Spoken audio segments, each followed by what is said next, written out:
आपने Newton film तो जरूर देखी होगी। आज बंसल न्यूज भी आपको उसी से जुड़ी एक हकीकत दिखलाने जा रहा है। न सड़क, न बिजली, पगडंडियों के सहारे पहाड़ियों के बीच से होते हुए पोंगा भेजी का सफर। बंसल न्यूज ने सुकमा के केरलापाल से अपना सफर शुरू किया। केरलापाल थाने से बाइक में सवार होकर पुलिस की पूरी टीम के साथ हम उस इलाके में जा रहे थे जिसके बारे में हम पूरी तरह से अपरिचित थे। वहां की परिस्थितियों, वहां की भौगोलिक स्थितियों से भी हम सभी अनजान थे। नक्सल इलाकों में चुनाव कराना कितना कठिन होता है, आज हम आपको समझाने की कोशिश करेंगे। फिलहाल हम थाना केरलापाल में मौजूद हैं, सुकमा और कोंटा के बीचों बीच। अब इसके बाद हम आपको एक ऐसी जगह ले चल रहे हैं जहां पर अभी बीते 3 महीने पहले एक सरपंच की नक्सलियों ने हत्या कर दी थी। वहां हम आपको लिए चलते हैं और दिखाने की कोशिश करते हैं कि वहां के पोलिंग बूथ का आखिर हाल क्या है और कैसे वहां पर बीहड़ के रास्ते बाइक के सहारे, गाड़ी भी नहीं जाती, बाइक के सहारे वहां पर पहुंचा जाता है। तो चलिए आपको लिए चलते हैं उस पोलिंग बूथ में। शुरुआती सफर का रास्ता तो हमारी टीम को बेहद खूबसूरत लगा, लेकिन हम नहीं जानते थे कि जिस राह पर हम आगे बढ़ रहे हैं वहां रास्ता ही नहीं है। कहीं पतली पगडंडियां तो कहीं पर रेत का ढेर। हमारे मन में भी आपकी ही तरह सवाल आया कि क्या इसी को विकास कहते हैं। केरलापाल थाने से हम आगे निकले हैं और पोंगा भेजी जा रहे हैं, जहां की सड़कों की कंडीशन आप देख सकते हैं। कार बहुत दूर की बात है, बाइक भी किस तरह से चल रही है वो भी आप देख सकते हैं। बहुत परिस्थितियां जो होती हैं जब मतदान दल जाता है, पुलिस वहां जाती है, क्योंकि वहां पर मतदान होना है, पोलिंग पार्टी वहां जानी है। और सबसे बड़ी बात ये वही जगह है जहां 3 महीने पहले सरपंच की नक्सलियों ने हत्या कर दी थी। हम उसी जगह पर चल रहे हैं, पोंगा भेजी ये नाम है, और आपको लिए चलेंगे और देखते हैं चलिए आपकी किस प्रकार से केरलापाल तक सड़क नजर आती है और केरलापाल के बाद पगडंडी सी सड़क है, वो भी कच्ची सड़क है। कार बहुत दूर की बात है, बाइक किस तरह से हिचकोले खाकर चल रही है आप देख रहे हैं। चलते हैं सीधा। पोंगा भेजी अलग तरह के मतदान केंद्र है और निश्चित तौर पर छत्तीसगढ़ के हर जनता को देखना चाहिए कि जो फोर्सेस हमारे साथ रहती है, कितने बीहड़ में चुनाव कराने जाती है, कितने खतरों के बीच में, कब कहां आईडी ब्लास्ट हो जाए, कब कहां नक्सली सामने आ जाए, कोई नहीं कह सकता। तो लिए चलते हैं आपको पोंगा भेजी मतदान केंद्र। धीरे धीरे हम अपना सफर आगे बढ़ा रहे थे, तभी खबर मिली कि रास्ते में आईईडी लगाई गई है। तत्काल बीडीएस की टीम और स्निफर डॉग मौके पर पहुंचे और पूरे इलाके को चेक किया गया। केरलापाल से पोंगा भेजी तो हम नहीं पहुंचे, लेकिन देखिए अचानक फोर्सेस को इस रास्ते पर आईडीज की तलाश है। कहीं ना कहीं रिस्की होता है, देखिए कहीं भी नक्सल आईडी लगा सकते हैं। देखिए पूरी तरह से स्निफर डॉग्स हैं और आईडी की तलाश यहाँ पर की जा रही मेटल डिटेक्टर के जरिए। कहीं कोई आईडी तो है नहीं, क्योंकि नक्सली जो रहते हैं अक्सर इसी प्रकार से छुपकर आईडी लगाते हैं और कहीं ना कहीं बड़ा नुकसान फोर्सेस को पहुंचाने की यहाँ पर कोशिश की जाती है। बहुत डेंजर जोन है, जहां आपका गलत पैर पड़ा किसी ऐसी जगह में तो पता नहीं उसके बाद जीवन बचे या नहीं बचे, बहुत मुश्किल होता है। देखिए स्निफर डॉग को भी लाया जाता है साथ में। यहाँ पर आप देख सकते हैं मेटल डिटेक्टर भी, और पूरा रास्ता चेक करने के बाद ही हम आगे बढ़ेंगे। एसपी यहाँ के हैं किरण चौहान साहब, वो भी हमारे साथ हैं, पूरी टीम हमारे साथ है और उस मतदान केंद्र में आपको लिए चल रहे हैं जहां देखकर आपको वाकई में लगेगा कि कितनी मुश्किल से मतदान के लिए दल पहुंचता है और केवल उस मतदान कराने के लिए कितने सारी फोर्सेस और प्रशासनिक अधिकारी अपनी जान जोखिम में डालते हैं। इसके बाद का जो मंजर था वो तो बहुत ही अलग था। अब तो पगडंडियां भी नहीं बची थी। सामने एक बड़ा सा नाला था और उसके आगे फिर एक नाला था, घुटने तक पानी, कभी भी फिसलकर गिरने का जोखिम। लेकिन जवानों के साथ हम आगे बढ़ते रहे। अब आप देख सकते हैं उस बीहड़ के बाद हम आ गए इस नाले के पास, और मैंने फिर कहा जो बस्तर नहीं देखा या जो बस्तर को नहीं जानता है वो देखे। परिस्थितियों में जवान आते हैं, किन परिस्थितियों में मतदान कराया जाता, देख सकते हैं आप। पग पग पर खतरा है, बीच में नाला है, किस तरह से नाला किया जाता है, कभी भी कोई भी घटना हो सकती है। ये देखिए अब धीरे धीरे कोशिश करते हैं यहाँ से आगे बढ़ने की। ये आप देख सकते हैं किस तरह से बाइक को यहाँ पर निकाला जाता है। हर जगह खतरा है। ये देख सकते हैं आप। इन परिस्थितियों में हम पोग्गा भेजी पहुंचेंगे, कोशिश कर रहे हैं पहुंचने की, कितनी जल्दी हम पहुंच पाए। लेकिन एक बात बहुत साफ है, खतरा हर जगह है, पग पग पर खतरा है। हम आपको लिए चलते हैं आगे पोग्गा भेजी की तरफ। कठिन और दुरूह सफर के बाद हम पहुंच चुके थे पोंगा भेजी मतदान केंद्र। यही वो जगह है जहां पर कुछ महीने पहले सरपंच की हत्या की गई थी। इसके आगे का पूरा इलाका नक्सलियों की मांद कहलाता है। आजादी के बाद पहली बार यहां विधानसभा चुनाव में मतदान केंद्र बनाया गया है। इस मतदान केंद्र में क्या खास है, इस मसले पर सुकमा की एसपी किरण चौहान से बातचीत की बंसल न्यूज के स्टेट एडिटर आदित्य नामदेव ने। दो नालों को पार करते हुए पोंगा भेजी हम पहुंच चुके हैं। ये पोंगा भेजी मतदान केंद्र यहाँ पर है। धुरुगुड़ा, रबड़ीपारा, बोरगुड़ा, पोंगा भेजी, ये 4 जगह के मतदाता यहाँ पर आकर वोट डालेंगे। आजादी के बाद पहली बार यहाँ पर वोट हो रहा है। आप देख सकते हैं कुल मतदाता 498, महिला 271, पुरुष 221, मतलब यहाँ भी महिला प्रधान ये मतदान केंद्र है। मेरे साथ यहाँ सुकमा के एसपी साहब हैं, किरण चौहान साहब, उनसे मैं बातचीत करूंगा। सर इस तरफ जी। सर ये जो मतदान केंद्र है, ये पहली बार लोग यहाँ पर मतदान करेंगे। ये बताना चाहूंगा मैं कि इस एरिया में जो माओवादी की जो केरलापाल एरिया कमेटी है वो काम करती है। सुरक्षा बलों ने अभी तक जो मेहनत की है, ऑपरेशन चलाया, इस एरिया में जो विकास लाया है, कैंप खोले गए हैं, इसकी वजह से ये इलाके में पहली बार मतदान होगा। पोंगा भेजी यहाँ से 8-10 किलोमीटर हम जाएंगे तो लगभग 50-60 नक्सली कैडर की उपस्थिति हमेशा वहाँ दर्ज होती है और काफी नक्सल सेंसिटिव रहा है। अभी भी नक्सल सेंसिटिव है, फिर भी उसके बावजूद सिक्योरिटी फोर्सेस ने इसको एज ए चैलेंज एक्सेप्ट किया और जो लोकशाही है उसको जो ग्रामीण भागों तक पहुंचाने के लिए इसका फिर पहली बार मतदान केंद्र सेलेक्ट हुआ और यहाँ पहली बार आजादी के बाद यहाँ मतदान होगा। जब हम शुरुआत किए थे केरलापाल कैंप से सर, तो शुरुआत में ऐसा लगा कि बहुत आराम से हम बाइक से पहुंच जाएंगे। कहीं रास्ता था, कहीं रास्ता था ही नहीं, कहीं रेत थी, कहीं नाले थे, बहुत मुश्किल होता है। और जब शायद नाला और ऊपर आ जाता होगा बरसात में, तो भी जवान इस इलाके में जरूर आते हैं। हाँ जरूर आते हैं। बहुत बार पूरा नाला भरा हुआ था, उसमें जवान हमेशा बारिश में ऑपरेशंस वगैरह करते हैं। एक बार तो पूरा जो राइफल थी जवान की वो बह गई, जवानों ने उसको 4 घंटा ढूंढ के निकाला था। इतने चैलेंज के बावजूद भी जवान का जो मोटिवेशन रहता है कि उसका वो जो बरकरार रहता है और पूरा जो वो लोग मेहनत करते हैं, ऑपरेशंस वगैरह जो करते हैं, उसकी वजह से ऐसे सेंसिटिव इलाके में जो मतदान करना वो पॉसिबल है, संभव है। ये इलाका वही इलाका है जहां एक बार डीआरजी ब्लास्ट में घटना हुई थी, सरपंच को यहीं पर नक्सलियों ने हत्या की थी। बहुत सेंसिटिव इलाका है सर। इसके बाद तो मुझे ऐसा लगता है कि मेन कोर एरिया नक्सलियों का शुरू हो जाता है। कितना मुश्किल होता है ऐसे जगहों पर मतदान करवाना और फोर्सेस को डिप्लॉय करना, और सबसे बड़ी बात है जो मतदान दल आते हैं और जब वापस जाते हैं सुरक्षित लाना ले जाना। एक तो मतलब पूरा सिक्योरिटी का ध्यान रखना पड़ता है। सबसे ज्यादा खतरा नक्सलियों का जो आर्म कैडर है उसके साथ साथ जो आईडी का खतरा रहता है, आईडी कहीं भी लग सकता है।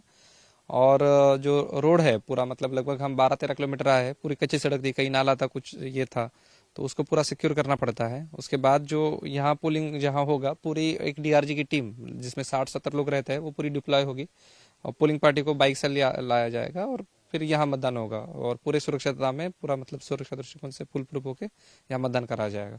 क्या कुछ कहना चाहेंगे यहाँ की जनता के लिए जो पहली बार 498 लोग इस मतदान केंद्र में मतदान करेंगे 7 नवंबर को? मैं उनको बधाई दूंगा कि जो लोकशाही का त्योहार है उसमें वो पहली बार शामिल हो रहे हैं। नक्सलियों का जो चंगुल थी उससे वो मुक्त हो गए हैं और आने वाले दिनों में जो मतलब लोकशाही का जो लोकशाही उसके बाद फिर विकास आता है। जो विकास मतलब रोड नहीं, आपने देखा ही है, जल्दी जल्दी यहाँ रोड भी बन जाएगा, स्कूल्स भी खुल जाएंगे और यहाँ के लोग मतलब जो अपने बच्चों को एक अच्छी लाइफ दे पाएंगे, इससे मैं उम्मीद करता हूँ। देखिए पोंगा भेजी पहली बार मतदान केंद्र ये बना हुआ है और नक्सलियों के चंगुल से मुक्त कराने की मुहिम है। इसके बाद फोर्सेस लगातार इसके बाद भी आगे बढ़ रही है। बहुत साफ है, लोकतंत्र का महापर्व है 7 नवंबर को, आप भी शामिल होइए। इतनी तकलीफों के बाद, इतनी जद्दोजहद के बाद जब फोर्सेस यहाँ पहुंचती है, मतदान दल यहाँ पहुंचते हैं, हमारी भी जिम्मेदारी होती है अधिक से अधिक संख्या में हम भी वोट करें, अपने मताधिकार का प्रयोग करें। सुकमा जिले के पोंगा भेजी गांव में पहली बार 498 मतदाता वोट डालेंगे। नेशनल हाईवे पर स्थित केरलापाल गांव से पोंगा भेजी की दूरी 12 किलोमीटर है। यहाँ सुरक्षित और सफल मतदान हो सके, इसके लिए अभी से जवानों ने कमर कस रखी है। हर दिन एरिया डोमिनेशन और सर्चिंग की जा रही है। पहाड़ियों से घिरे घने जंगल के बीच बसे ठेठ आदिवासी भी वोट पंडुम यानी इलेक्शन त्योहार का महत्व समझ रहे हैं। इस पूरे इलाके में जो बदलाव की बयार बह रही है, इसकी बानगी है 9वीं कक्षा में पढ़ने वाली दुर्दो सरिता। सरिता से जब सवाल पूछा गया तो उसने यस सर कहकर जवाब दिया। सरिता पढ़ लिख कर पुलिस बनना चाहती है ताकि नक्सलियों का सफाया कर सके। एक समय जब पोंगा भेजी में वोटिंग की बारी आती थी तो नक्सली कहते थे जो वोट करेगा उनकी उंगलियां काट दी जाएंगी। आज इस गांव में वोट हो रहा है, बहुत खुशी की बात है। कुछ बच्चे मेरे साथ हैं। निश्चित तौर पर ये बच्चे ही इस पोंगा भज्जी, उस सुकमा कोंटा इलाके के भविष्य हैं। मैं बातचीत जरूर करूंगा। क्या नाम है बेटा आपका? दुर्दो सरिता। सरिता। सर। देखिए यस सर मुझे जवाब दे रही है, मुझे बहुत खुशी हो रही है। रायपुर के बच्चे ऐसा बोले तो शायद ऐसा लगता है कि चलिए रायपुर की बात है, लेकिन जब पोंगा भेजी की बच्ची यस सर बोलती है तो दिल गदगद हो जाता है। वाकई में परिवर्तन हुआ है। पहली बार वोट यहाँ पर होगा। आपके घर से जाते हैं लोग वोट करने? Yes sir. वोट देने जाते हैं? Yes sir. नक्सली आते हैं यहाँ पर? नहीं आते हैं सर। घर नहीं आते? Yes sir. क्या आप कौन सी क्लास में पढ़ती हैं? कहाँ पढ़ती हैं? कक्षा 6वीं सर। क्या बनना चाहते हैं बेटा बड़े होके? पुलिस बनना चाहते हैं। पुलिस बनना चाहते हैं, क्या बात है। पुलिस में भर्ती होना चाहते हैं? Yes sir. क्यों भर्ती होना चाहते हैं पुलिस में? गांव वाले लोगों को जिताना। गांव वाले को जिताना है, नक्सलियों को हराना है। Yes sir. किसको हराना है? नक्सली। तो देखिए बस्तर की बिटिया है, नक्सलियों को हराना है, गांव वालों को जिताना है। जब ये बच्ची इतना साहस कर सकती है, आप सब भी घरों से निकलिए, वोट जरूर करिए। प्रशासन यहाँ पर मौजूद है, पुलिस यहाँ पर मौजूद है। पोंगा भेजी में पहली बार विधानसभा में वोट पड़ने जा रहे हैं। निश्चित तौर पर इस वोट के महापर्व में आप सभी जरूर शामिल हो। इलाके की बदल रही तस्वीर का एक और उदाहरण ये भी माना जा सकता है कि कभी की स्याही दिखते ही उंगली काट देने की धमकी देने वाले माओवादियों का अब वैसा डर नहीं रहा जैसा पहले कभी हुआ करता था। 12 किलोमीटर दूर जंगल के बीच से पगडंडियों के सहारे केरलापाल के मतदान केंद्र तक पहुंचकर वोटिंग करने की मजबूरी से निजात मिलने की खुशी भी गांव वालों के चेहरे पर अलग ही देखने को मिलती है। अब पोंगा भेजी आए तो यहाँ के वोटरों से भी बातचीत कर लेते हैं। पोंगे में मनीष मेरे साथ हैं। क्या माहौल है चुनाव का? 7 तारीख को चुनाव होना है। जी बढ़िया है सर, कुछ दिक्कत नहीं है आप लोगों को। चुनाव मैदान में तो दादी को और दोनों टेक करते मतलब चल ही रहा है। कौन कौन गुआम वाले जानते हैं कि कहाँ। सैम मुक्का है, कवासी लखमेर है, एक आपके नाम का है मनीष कुंजा। तीनों है सर। तीनों है। जी तीनों में से कौन है तो टेक्कर लगा ही नहीं। लास्ट में है। जी वोट देने जाते हो? जाते हैं सर। इस बार भी जाओगे? जी चुकमा। क्या है यहाँ पर विकास दिख रहा है? यहाँ पर कोई आता है प्रशासन का आदमी, पूछता है कभी काम के लिए, सड़कें बननी, कितनी क्या क्या सोच के रखे बच्चों के लिए कि क्या होना चाहिए? हम लोग को स्कूल चाहिए सर, स्कूल और पुलिया दोनों यार रोड चाहिए हम लोग को। वोट करोगे? जी। किसने बोला कि मेरे को जिताओगे तो मैं पुलिया और रोड दे दूंगा? ये दादी बोला सर। दादी बोला। जी। और स्वयं मुक्का नहीं बोला? नहीं बोला सर। तो जो बोलेगा उसको जिताओगे? क्या मालूम सर, जनता ही जानेगा। तो देखिए जो विकास करेगा उसे जनता अपना सिरमौर बनाएगी। बहुत साफ है, विकास जरूरी भी है। जिस रास्ते से हम आए हैं आप देख सकते हैं उस रास्ते पे न तो सड़क है, पानी भर जाता है जब पुलिया में तो आना मुश्किल हो जाता है। आज ग्रामीण भी चाहता है कि उसकी छोटे से गांव में स्कूल हो, पुलिया बने, सड़क बने। निश्चित तौर पर पोंगा भेजी बदल रहा है, सुकमा बदल। इलाके के लोग नालों पर पुल और बच्चों के लिए स्कूल की चाहत प्रत्याशियों के सामने रख रहे हैं। जो इन मांगों को पूरा करेगा या पूरा करने का वादा करेगा, इलाके में उसके लिए सकारात्मक माहौल बन सकता है। चुनाव के नतीजे तो 3 दिसंबर को आएंगे, लेकिन एक बात तय है कि यहाँ के लोग अब नक्सलियों के आतंक से आजिज आ चुके हैं और इससे बाहर निकलना चाहते हैं। ऐसी ही छटपटाहट युवा अशोक में दिखाई देती है, जिसके सरपंच पिता को माओवादियों ने कुछ समय पहले ही गोली मार दी थी। मेरे साथ है बातचीत करने के लिए। कब नक्सलियों ने आपके पिता की हत्या की? वही होली समय सर। होली के 7-8 तारीख कुछ वही तारीख को मारे थे। कैसे पता चला था? हम लोग तो बुटाई कटिंग में गए थे ना सर, उस समय कोई गांव वाले आके बोल दे कि इधर पापा को वहाँ, क्यों मारे, बताए कारण क्या? तो कारण हम लोग को नहीं बताया ना सर।